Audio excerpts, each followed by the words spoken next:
Morning, everyone. I hope you enjoyed the show. I'm Esther, and I'm the director of the show. And I'm just going to introduce everyone, and then we'll take questions from you guys and have a bit of a chat amongst ourselves about the production. So, from the end here. Hi, I'm LJ and I play Kayla. Hi, I'm Megan and I play Denise. Hi, I'm Magero and I'm the writer. I'm Rick, I'm the assistant director. Hello everyone, I'm Jermaine Freeman and I play Andre. Hi, I'm Mark Fenton and I'm the stage manager. And unfortunately, Fash, who plays Yusuf, isn't with us this morning, but hopefully you get a lot from us lot anyway without him. So I'll just tell you a little bit. As well as being the director, I'm the artistic director of Synergy, and we produce the show, and we work across theatre and film in the criminal justice system. We do productions and projects in prisons. We do work in the community with ex-prisoners. We do plays in theatres. We also have a big young people's programme, and this play was commissioned for young people. We do a play or film every year about young people and crime, and then we tour it to schools, pupil referral units, and then theatres as well. So this play, before you guys saw it this morning, was out on tour last year to about 2,000 young people in schools and pupil referral units, and this year to another 1,300. And then we just played at the Kiln Theatre for a week, where we had schools come in and public audiences as well. So I'm just going to ask a few questions. Before we start, actually, can we just get a bit, obviously you've seen the actors, but can we hear a little bit from you guys, Rick, just about how you ended up being involved in the production? Yeah, sure. I'm Rick. I first met Synergy in 2017 when I submitted an idea for a play that I had that was based on my experience serving a sentence when I was younger. I grew up in Newcastle. I got into a lot of trouble. I grew up in quite a turbulent household. I was arrested somewhere in the region of 25, 30 times between the ages of 12 and 18. I got a prison sentence at 18, a 3-stretch, and inside I didn't do very well in school. I didn't really attend, and inside during a stint in solitary confinement, I read the dictionary, which gave me an appreciation and love for language that made me want to write, and that's what I did. And I submitted an idea to Synergy in 2017 for a play that I had, and I was fortunate enough to have that produced and put on in London, and since then I've had another play put on, and that was produced and published, and that is me. Thank you. You're welcome. And Mark, tell us a bit about you and how you ended up at Synergy. I ended up with Synergy. Obviously I've been to prison, in and out of prison, and I met Esther in one of those sentences. I met Esther, and she was a drama teacher. So I asked her if I could join the class, and she let me join the class and everything. This was in '94. Following on from that, what happened is I repeatedly went in and out of prison, and obviously, I didn't have no structure and everything. And then, so it happens to be about a year and a half ago, I met Esther again at my friend's funeral, and from the funeral, me and Esther exchanged numbers, and I asked her if she could give me a job, and she said, yeah, she can give me a job working for Synergy. And here I am today working for Synergy, doing stage managing, and I'm, as you know, I'm stage manager for He Said, She Said. And how have you found it, Mark, being stage manager? Sometimes, apart from my lateness, it's been alright, and obviously you see they're laughing at me, so that's what they like to do, laugh at me, say it's all good. But laugh with you, bro. It's all good, but to tell the truth, I really like the cast, and everyone's beautiful, and they treat them very well, and hopefully I treat them well as well. You do, You come on. do. Yeah. Come on. Okay, we've got a couple of questions that have come in. Let's go to Magiro first. So, Magiro, you're the writer of the play. We have a question asking, is it based on a true story? I'd say it's based on a collage of separate true stories. So I did a lot of research about some of the cases and ultimately deaths that have happened that were, I guess, where the situations were magnified and the tension heightened due to social media. So there were a lot of stories in the UK, in the States that I looked at in terms of writing it, and also I think probably some lived experience and experiences of obviously working with Synergy and some of the work I do with the kids, some of the conversations with them and understanding the pressures that they go through. And yeah, I think looking at the play growing up, we all know someone that was one of these characters. So I think generally, even without it being solely based on a true story, it's quite relatable. So. And can you tell us a little bit more about the process of writing it? How long did it take you to write? Have you got experience of writing plays before? What's your background? So my background is spoken word, so I'm normally on the stage performing the words that I write, so this was different. But it took, I always jump between 3 weeks and, let's say between 3 weeks and 6 weeks, I guess in total to finish the play. And You delivered a first draft within 3 weeks, yeah, didn't you? first draft was 3 weeks. So yeah, it was a bit of a turbulent process. There was some pulling my hair out, I think, for certain bits, especially the trying to get the girls' dialogue out. That was the hardest part for me. But yeah, I think it was a process, as I said, through doing some research and just trying to create a believable story whereby we can connect with each character in a short space of time, but it's only a 40-minute play. So yeah, there were quite a few buttons that I had to press, I guess, to put it together, but hopefully I think it came out all right. Okay, just linking to what you've been talking about, one question that we ask young people when we tour the play to schools is, whose fault do they think it is? I'm just going to get the actors to comment on who they think's responsible. Eljo, would you like to start? Yeah, I think it's all of their faults, but it's also it's like the power of social media and having the confidence to talk behind a screen and not to each other. It's very easy to say to be saying horrible things online and not seeing the effects of your actions. But I do feel like it's all the characters' faults. They all made wrong decisions. There were so many different paths. They could have made the right decision or followed their moral instinct when they didn't want to do something or they didn't feel like something was right. So I think everyone played a part. And don't get me wrong, social media is good as well, but I definitely feel that that's I guess a villain. It heightened it. Yeah. Everything, yeah. In this Can you game. just comment on your character, Kayla? What do you think's going on for her, and what sort of what's her journey, and what bad decisions does she make? Well, straight off the cuff, taking the knife, completely wrong.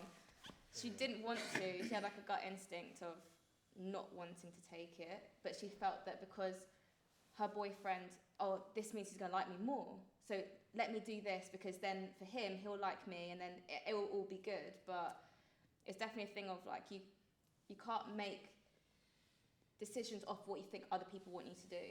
Because at the end of the day, like down the road, they could be completely out of your life and you're still paying for the consequences of that one action. You have to definitely follow your gut instinct, which I think she didn't do. And if she did do that at the beginning, all this mess. I mean, maybe it would have happened in a different way, but if she followed her gut instinct from the beginning, she wouldn't have been tangled in this big ball that's kept getting bigger and bigger and bigger and bigger. So, yeah. Let's hear about Denise. Lots of the young people said they thought it was Denise's responsibility. Why was that?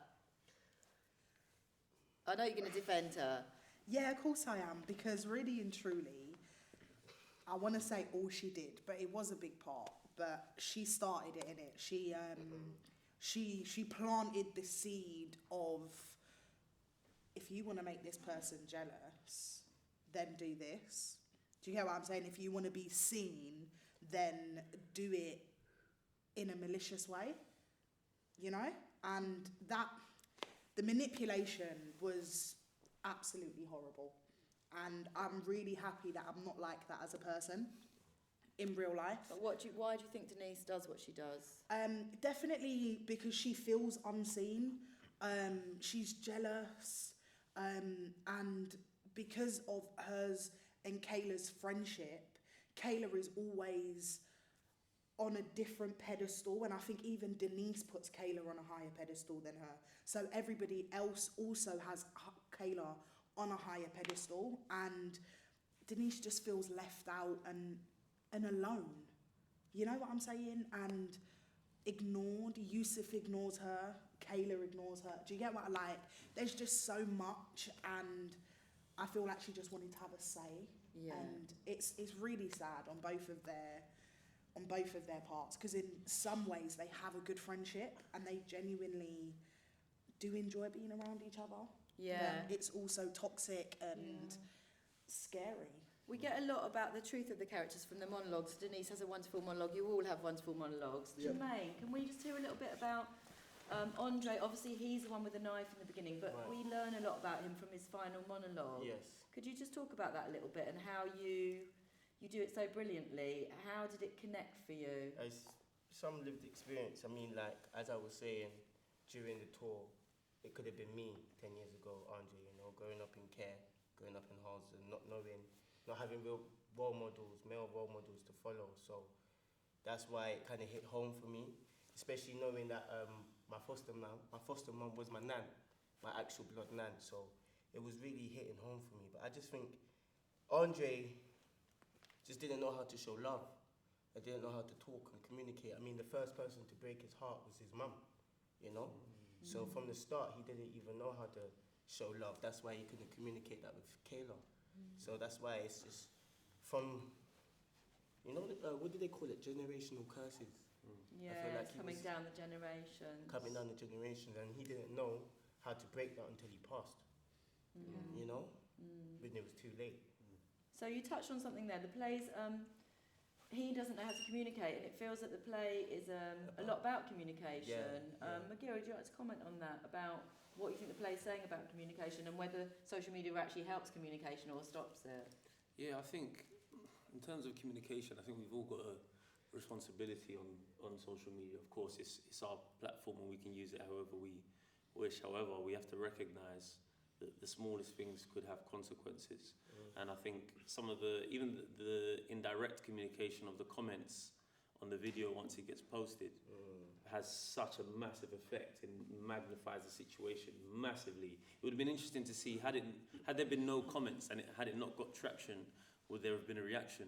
Yeah, that rhymed. If Andre would have reacted.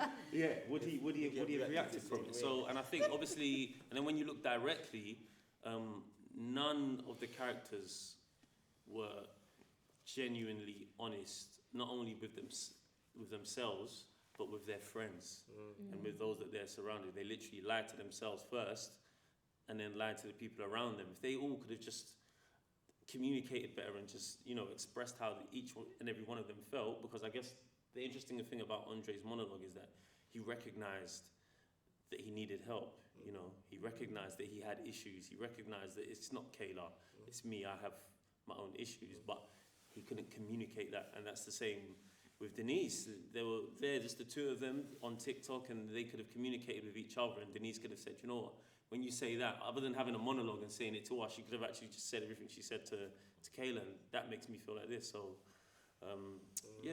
Yeah, I feel that links to a question that's coming in the chat here. What would your advice, this can go to anyone really, what would your advice for anyone in this situation be? Obviously there's a few situations, there's a knife in it, there's also, I think what you're saying is one of the pieces of advice would be try and communicate more truthfully. What advice do you guys think? What about someone carrying a knife? Anyone want to comment? Or being offered a knife? Wow. Carrying a knife, being offered a knife. It's really naive. It might sound naive to you, but get rid of it as soon as you can. If you're offered to take that knife and you feel like I can't say no because I'm going to get hurt, take the knife. But get rid of it as soon as possible. And I don't mean just throwing it in a bin. Throw it down a drain, throw it in the River Thames, just get rid of it. Because you're not only then saving your own life, you're saving the person who gave it to you and the person who they may want to go and hurt afterwards. Do you get what I'm saying? There are some instances where we do have to pretend. We do. We have to wear a mask to survive, and that's okay. But know why you're doing it. Know that if a question comes, you can answer that and be like, I've done it because I felt I needed to. I was unsafe. Do you get what I'm saying? Accept it and understand it. Don't try and pretend to be something you're not. Don't try and be harder than you actually are, because people will see that and take advantage. Keep yourself safe as well as everybody else. And as an adult, I know, darling, it sounds like, bruh, why is she saying that? But when you get older and when you get to our ages, because we're all between, what, 25 and Let's not go to the top 30. age. 25 and 30, yeah? Yeah.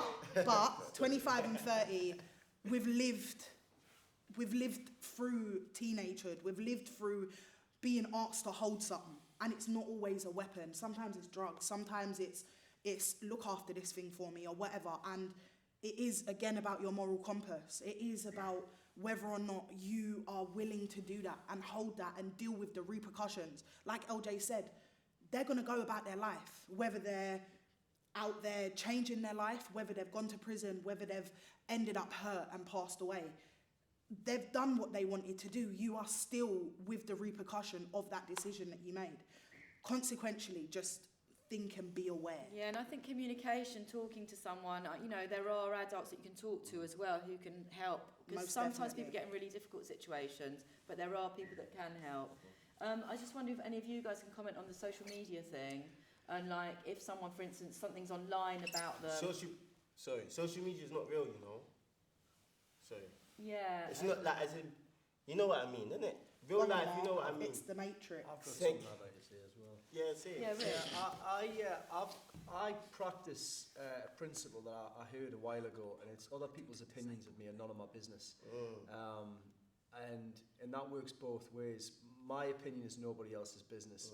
And I feel like one of the most detrimental things that social media has given is that it makes everybody feel compelled to consistently give an opinion on something. And entitled to an opinion. And it more often than not, just from my viewpoint, it doesn't very often seem to go very well, because inevitably you're going to have people who want to disagree with you, even if it's just for the sake of disagreeing with you.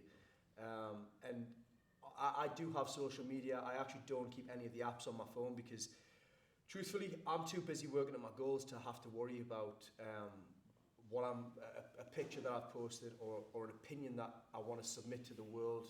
For what reason? I guess it's just I want to believe that people care, which fundamentally I don't believe they do. So I keep that principle close to my heart. I think, you know, social media is really positive. Like, we've used it loads to promote the show and communicate with each other and Definitely. everything. I had a situation where someone did put some horrible stuff online, and I actually made a choice not to watch it, and it took the power away from it. So I think that is a choice we have as well. Think Yeah. of it like this, yeah? Think of it like this. If you're walking into Westfield, I saw this online as well, so you can take positive and negative from online, but it really stuck with me. If you're walking into Westfield or somewhere that's cramped, or like Carnival for instance, and everyone's got a bobblehead, and everyone's got the bobblehead, and you see what they're thinking about you, you go mad. Like, you go mad, crazy, seeing what everyone's thinking about you. Oh, why you got dreadlocks, or why you so small, or why you go mad. Think about it. So it's like, well, like, when you're walking, you just focus on you, focus on your thoughts and your what you can do, you know, like that. Yeah. Okay, great. Right, we have another question here that's quite different. No, it's true. It's true. How did you decide on the design and direction of the play, especially staging social media posts and platforms? Oh, that's you, Ed. Yeah, it was a real challenge. So I work with the same designer, and I have done for years, but I love the simplicity of the design. We wanted something that was kind of abstract, but almost represented like a phone screen. And then you've got those light up boxes, which are almost like icons coming up. And by the end of the play, it's like, I also wanted everyone on stage because it feels busy and everyone's watching, even if it's like virtually. But by the end of the play, it's all been kind of emptied out, and you're just left with Kayla on the stage at the end with the consequences. So I think, you know, I think that's where it came from. It was a real challenge. How do we do, because there's Snapchat, there's voice notes, there's text, and we tried to find different ways to do that and keep the play moving. We thought about using video because obviously it is like technology, but somehow it didn't feel it needed, and we wanted it to be quite theatrical. But we just played around with it. But I do think the sound design had a really big part to play. When the actors first heard the sound design, it was like, wow, you know, it really brought it to life. So I think those were some of the decisions that we made. Meg, do you mind if I ask you a question about how you came to work on the project and a bit about your background? Yeah. I started with Synergy in 2016. It was basically, I didn't grow up with my mum. My mum was the one who went into the criminal justice system, and she ended up meeting Esther while doing a stretch in prison. I met my mum for the first time in 2015. I found her on Facebook, social media being used for good. So yeah, I found my mum on Facebook in 2015, and when I found my mum, I had put myself in care, and I had run away from my abusive household and stuff. So when I met my mum, I was extremely vulnerable and just like susceptible to being groomed and exploited. And my mum said, "We're not doing that with you." And she put me in touch with Jenny and Esther from Synergy. And to this day, my mum is adamant Jenny and Esther saved her life, and I'm adamant too they did. So yeah, my mum put me in touch with Synergy, and I'd done a few acting workshops and stuff like that. The first one I'd done, I was so scared. I swear to God, guys, I cried down the phone to my mum, Esther, Jenny, and Denise, one of the facilitators of the workshop. Oh my God, one of the most terrible. Anyway, I ended up going into the workshop, and I'd done really good. And here we are now. And here we are, literally. So Yeah, yeah, which is wonderful. sorry, it's great. It's great. So if any of these young people watching wanted to get into acting or writing, anyone got any hot tips for them? Do it. Yeah. Yeah. Don't You quit, have to be don't compare brave. yourself. Yeah. Mhm. It is tough. It is so hard. But if you really want it, you can get it. Mm-hmm. And you have to be very disciplined. It's like very disciplined. It seems very when you see like TV programs or films or theatre, you're like, wow, like that's so amazing, like that's so great. But there is a lot of grind. You have to get there. You have to work hard, and you have to be focused, and you have to be disciplined. There's days when you're like, oh God, like, can I do this? Like, you're going to get so many no's and all of this, but you have to have in your mindset that there is no such thing as a no. If someone's saying no to you, then it wasn't meant for you. Move Yeah. on Don't and let move that go over forward. your head.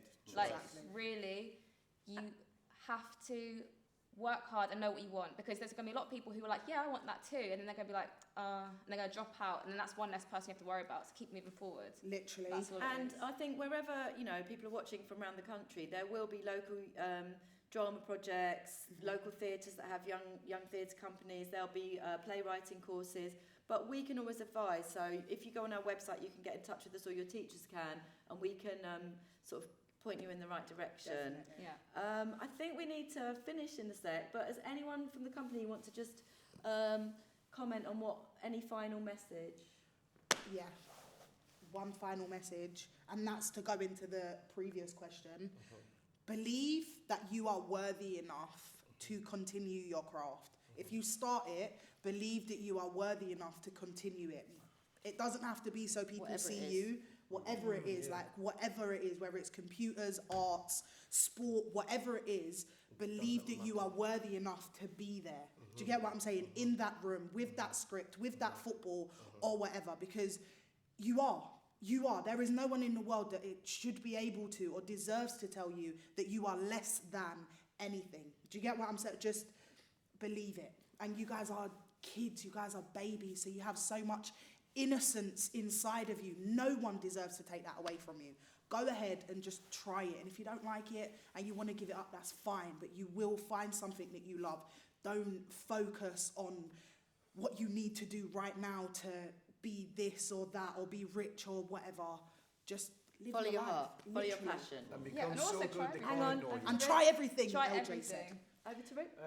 I would just say, whatever's in your heart, keep doing it and become so good that they can't ignore you. That Yeah. was I couldn't string a sentence together when I first put pen to paper. I didn't have an education, no qualifications or anything, but I was committed to becoming so good that people couldn't ignore me.